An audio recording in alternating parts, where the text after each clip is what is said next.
Bonjour, tu nous as présenté une séance sur les intentions défensives avec une place quand même donnée au perceptif et décisionnel et au choix d'attaquer l'attaque. Est-ce que tu peux nous en dire plus sur ce projet de jeu et comment tu le mets en œuvre au niveau national 1, l'équipe que tu entraînes donc avec Sarah? Tout à fait.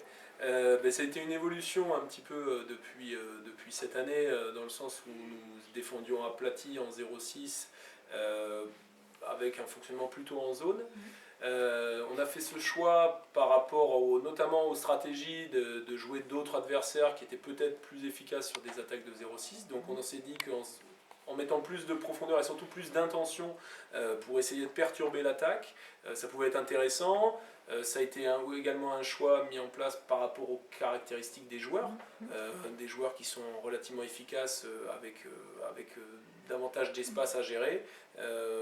Voilà un petit peu les raisons qui nous ont conduits à fonctionner comme ça. Après, je crois que la problématique que j'avais définie en essayant de montrer que la défense, le système homme à homme, devait être une défense collective, c'est aussi une réponse que j'ai apportée à des joueurs un petit peu historiques chez moi qui m'ont dit mais pourquoi on change alors que ça fonctionnait. Et je crois que on se met peut-être un petit peu plus en difficulté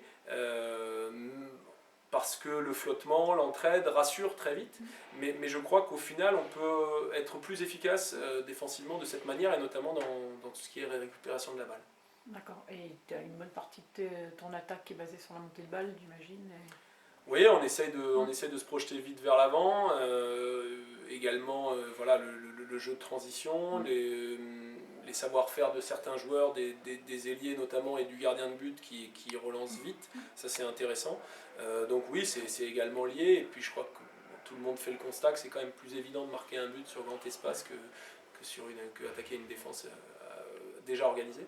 Et par rapport aux jeunes joueurs qu'on a vus, là, bon, j'en connais quelques-uns, tu essaies de décliner ça à l'intérieur de ton club pour qu'ils arrivent déjà avec ces intentions-là quand ils travaillent sur ton groupe Oui, on n'a pas inventé grand-chose, on a reproduit ce qui se faisait dans certains clubs. On essaye de proposer un socle de compétences dès les différentes catégories plus jeunes pour qu'effectivement l'acte défensif ne soit pas uniquement la punition, c'est-à-dire qu'à l'entraînement, il faut que, et ça on en discute avec les différents éducateurs, il faut valoriser cet acte défensif. Et la récupération de la balle est ultra importante, la protection du but est une intention également, donc elle fait partie de l'acte défensif, mais souvent l'exemple un peu flagrant, c'est bon, il me faut des défenseurs, et puis tout le monde se regarde dans le blanc des yeux ou regarde ses pieds. Et je crois que là-dessus, on essaye du moins de mettre en place quelque chose au sein du club, effectivement, avec les différentes catégories, pour montrer que défendre, c'est quelque chose de très intéressant, quelque chose de collectif, et puis surtout,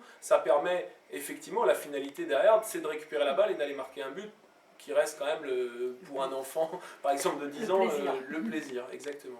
Ok, merci, mais bonne fin de saison avec, Merci bien. avec ton équipe.